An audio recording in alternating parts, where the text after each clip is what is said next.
Los periodistas. Este domingo 5 de junio finalmente los ciudadanos enfrentarán la decisión de votar o no votar, y de votar por alguien o de condenar en su voto, anularlo, descalificando a todos los que estén en la boleta. Finalmente es un ejercicio de la democracia. El sistema político que hemos escogido los mexicanos es ese, pero que en estos 2 meses, Manuel, hemos visto una cantidad de vicios, de guerra sucia, de una estrategia totalmente fuera de la norma, de la ética, de la moral, de todo principio político, ¿no? Como que la ciencia política ha sido denostada y sufre un deterioro muy importante al convertirse en la mercadotecnia política.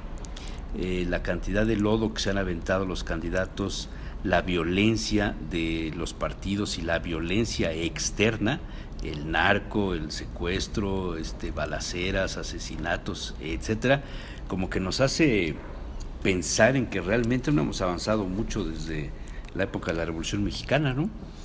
Pues sí, tal pareciera que están ahí los reclamos. Solo falta que surja un Pancho Villa y tire balazos ahí en Donceles, ¿no?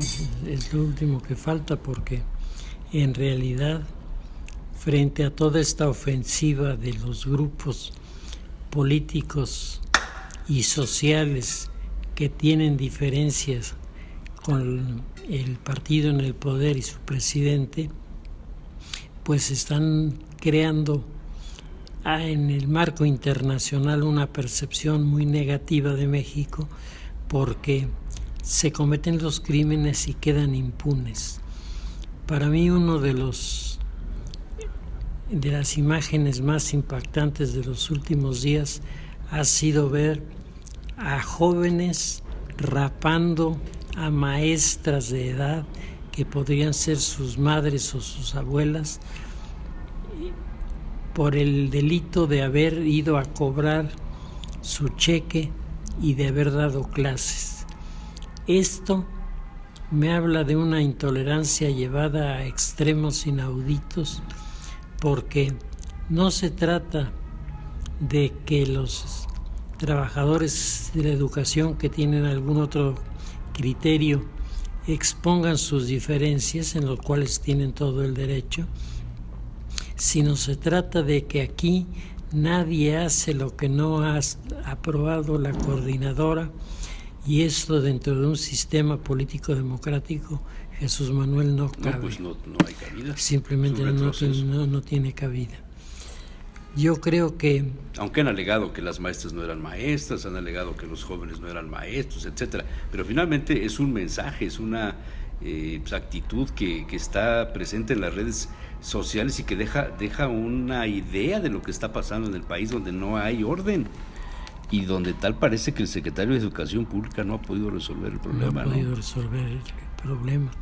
Ni con el Politécnico, ni con los de la Sí, CENTE. Además le surgió el problema del Politécnico, ¿no? Que era algo que no estaba previsto y que nos pone sobre la mesa, en un escenario de elecciones, a toda una serie de factores que se acercan, porque cada uno de ellos le va agregando al clima de deterioro político, no solamente de los partidos, sino del propio gobierno y del propio presidente.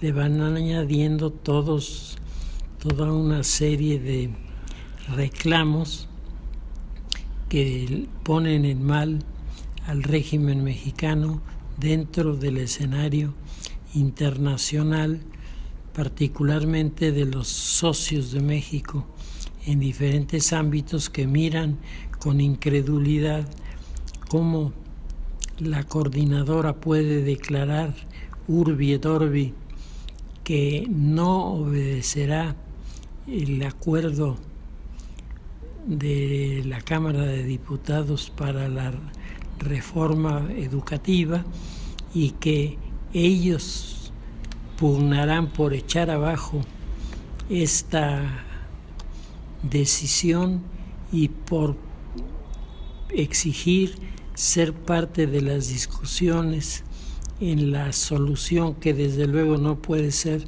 la evaluación de los maestros para resolver el problema del abandono de los puestos de educación en territorio mexicano.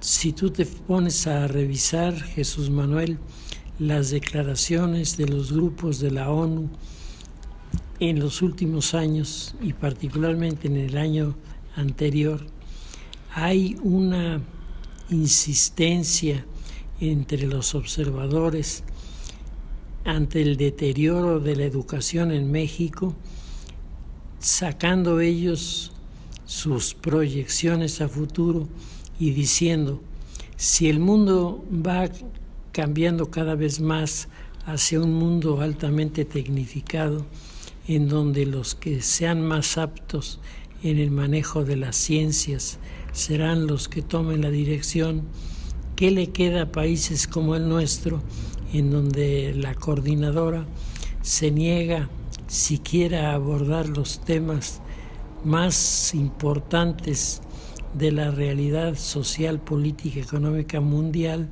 como parte de los programas de los chicos? Porque esto, según la coordinadora, tiene un contenido que está tomado de las plataformas de principios de los conservadores que quieren aplastar al pueblo y no le quieren dar reconocimiento a la sociedad, que es el sector popular, de lo que tiene que hacerse en México, que no es el crecimiento, que no es el avance en el conocimiento, sino el estar sujetos al control del Estado a través de la coordinadora, para darle como una especie de un último detalle con inspiración dictatorial marxista, que parece absolutamente increíble en los momentos en los que el mundo está viviendo un estadio y una realidad totalmente deficiente de esta. Y este es el escenario que rodea el proceso electoral de los estados donde más violencia y riesgo de que se registre violencia electoral. Así es, el estado Oaxaca, de Guerrero, Oaxaca, Veracruz, no se diga, Veracruz, y el tema del narco en Tamaulipas, ¿no? Y el tema de Tamaulipas. Todo esto te demuestra que la democracia no está funcionando. Me demuestra que la gente se ha olvidado de dónde nació la democracia. Me parece que nuestros políticos, tanto los dirigentes de los partidos como sus integrantes y la sociedad en general, deberían ponerse a leer los clásicos de la democracia para saber, si no estamos de acuerdo con eso, ¿con qué estaríamos de acuerdo? Porque yo puedo estar convencido de que la democracia es un sistema viable en nuestro país, y si alguien piensa que no, lo que yo quiero oír son argumentos. ¿Dónde están los argumentos?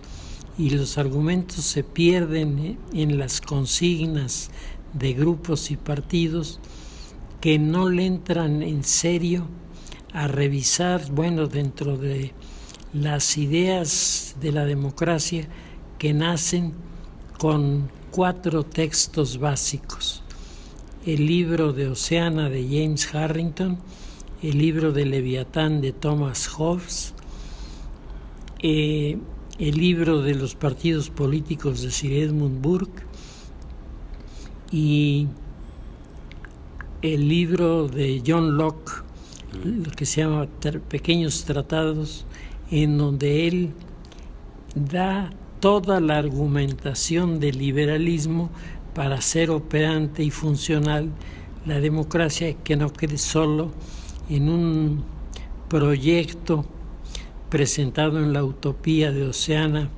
de James Harrington.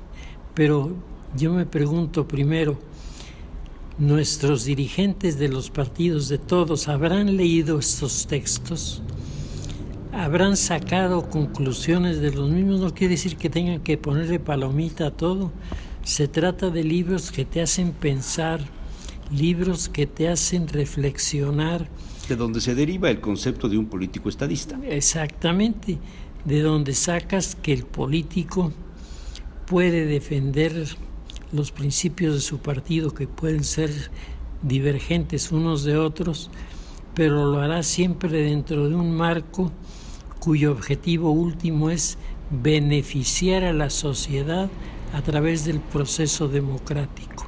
O sea, es tan malo el que robaba las urnas en el pasado, el que falsificaba las actas, el que metía votos en las urnas, los mapaches famosos. Ese es tan malo como el que hoy día compra el voto o condiciona que no salgan a votar los demás o genera violencia para evitar que la gente llegue a las urnas o amenaza a los que pueden hacer el trabajo del otro lado, ¿no? Y todavía hay tanta maldad de los dos lados. Claro, y todavía había que agregar los que tienen dinero mal habido y que están tratando de encontrar en ciertos sectores de la política mexicana los caminos para iniciar un proceso sumamente exitoso de lavado de dinero que a ellos sin duda los beneficiará notablemente, pero que dudo mucho que a nuestro país le genere algo que valga la pena. ¿Qué es lo que tú esperas suceda el domingo próximo, Manuel? Mira, yo creo que tendremos escenarios diferentes. Son varios estados los que están cambiando gobernatura. Hay 6 que se ven prácticamente ganados ya por el PRI, y los otros son los que están en plena discusión, entre ellos Tlaxcala y de Puebla. Hay 2 versiones. La versión optimista, que dice que el gobernador tiene todo arreglado, que el candidato Gali nada más basta que dé su paseadita el domingo por las urnas y la gente se arremolinará para votar por él. El antiguo PRI. El antiguo PRI. El antiguo PRI decía, el candidato tú dedícate a vestir a la muñeca. Claro. La campaña la hacemos nosotros, los votos los buscamos nosotros, tú viste a la muñeca. Y ese es el papel que está jugando Gali. Así es. Y la versión pesimista que dice, el juego del gobernador de Puebla no es el juego de los grupos tradicionales, de los diferentes partidos, sobre todo del PRI y del PRD. No es el juego que se está intentando, sino se está tratando de hacer algo totalmente diferente, algo que rompe con la tradición, rompe con los principios, lleva la violencia a los primeros planos antes de pronunciar la menor idea sobre política. Y esto está representado por los grupos del crimen organizado que han encontrado los puntos vulnerables en donde pueden clavar sus anclas para comenzar a producir primero un proceso de corrupción que será verdaderamente monumental, y junto con esto la colocación de sus piezas políticas. Así es. Sus cabildeos.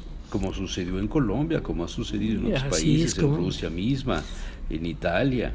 Es decir, donde se pierde de vista quién es el que representa a la sociedad y quién es el que representa la perversión de esa sociedad. Esto ha quedado como ensombrecido, y lo que la gente en este momento está pensando en los estados sacudidos por la violencia es simplemente no participar. Así es. Es decir, vamos a tener en zonas estratégicas de nuestro país un altísimo abstencionismo, una falta de presencia de la sociedad, y yo creo que esto no es lo que más le va a interesar al grupo del presidente, que por alguna razón que yo no he podido entender, supone que todas estas cosas al final van a fortalecer al régimen en el poder y lo van a llevar a un exitoso triunfo dentro de 2 años. Pues está por verse, pero yo no veo por dónde pueda presentarse una fórmula así. Yo no sé tú cómo lo ves. Yo lo veo muy complicado, con base en los datos que han estado viéndose en los medios periodísticos, en los analistas, expertos o no, tendenciosos o no, todos coinciden en las probabilidades muy altas de la judicialización de varios procesos. Y esto te habla de un retroceso de la democracia, Manuel. Claro. Pero por el otro lado, que en los casos en donde el PRI no tiene posibilidades de ganar, se culpa directamente a la baja presencia que tiene Peña Nieto como líder moral de su partido. O sea, arrastra a los candidatos priistas. Y por el otro lado, pues que notas que hay un sistema de complicidades de los dos lados, ¿no? En las dos alianzas, quieras ver la del PAN o la del PRI, de los dos lados hay una manifestación muy clara de los diferentes contubernios, de las alianzas, de las complicidades, del doble juego, del manejo de otros asuntos ajenos a la política y a lo que alguien pudiera considerar la justicia social o el bien común en el caso del PAN. Esta circunstancia de panistas que han dejado mucho que desear en el pasado, que de pronto se aparecen respaldando a los candidatos que no son panistas, o a los panistas que han sido pisoteados por este gobierno y que de pronto se aparecen para defender también ese proyecto, ¿no? Y las traiciones que hay en el interior de los demás partidos. El PRI, pues, es un ejemplo clarísimo de la cantidad de un abecedario, de un diccionario de traiciones, ¿no? Así es, de personas que van de un extremo a otro, intentan todas las alianzas posibles, y la más peligrosa, las alianzas económicas, que son las que atraen más, porque las cantidades de las que estamos hablando, Jesús Manuel, son cantidades exorbitantes. En el caso de Puebla se habla de más de 1,000 millones de pesos. Imagínate nada más. Ahora, esto no es una señal, Manuel, de que México está llegando a la etapa de que el sistema de partidos está más que agotado, y al intentar detenerlo, mantenerlo con alfileres, con cintas adhesivas por todos lados, emergen otros subsistemas de gobierno que no son los de los partidos políticos, sino los de los grupos políticos, ya sea en alianza con la mafia o con los lavadores de dinero o con los extranjeros o con quien tú quieras, pero hay algo que está por encima de los partidos, y eso es lo único que te puede dar una explicación de por qué unos se pasan de un lado para otro y siguen teniendo la misma fuerza o jalan a la gente, ¿no?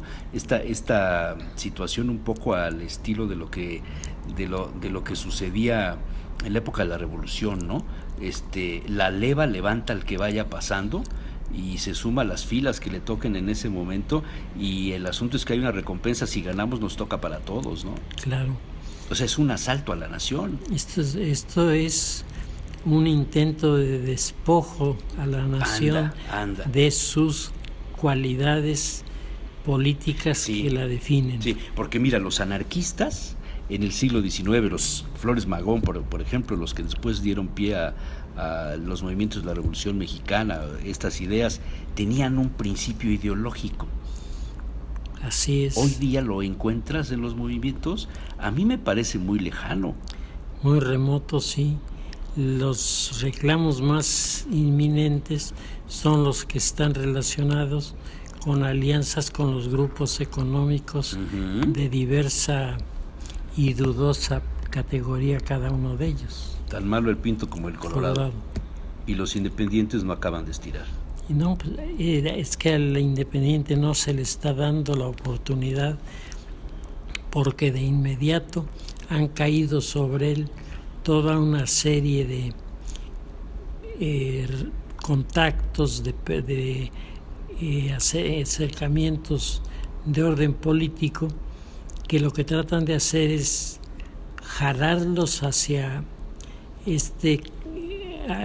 esta organización que apunta a la desautorización de la democracia, para que al final hasta los candidatos diputados tengan protestas que presentar, y entonces nuestro modelo, en lugar de irse enriqueciendo, irse acercando a las nuevas formas de la posmodernidad, sigue amarrado a lo peor de lo que quedaba del mundo de la modernidad, y las consecuencias las vamos a pagar nosotros. Es una enorme cloaca. Exactamente. La política es una enorme cloaca. Así es. Qué pena. Pues nos vemos la semana próxima. A ver cómo nos fue. A ver cómo nos fue. Ojalá no haya violencia.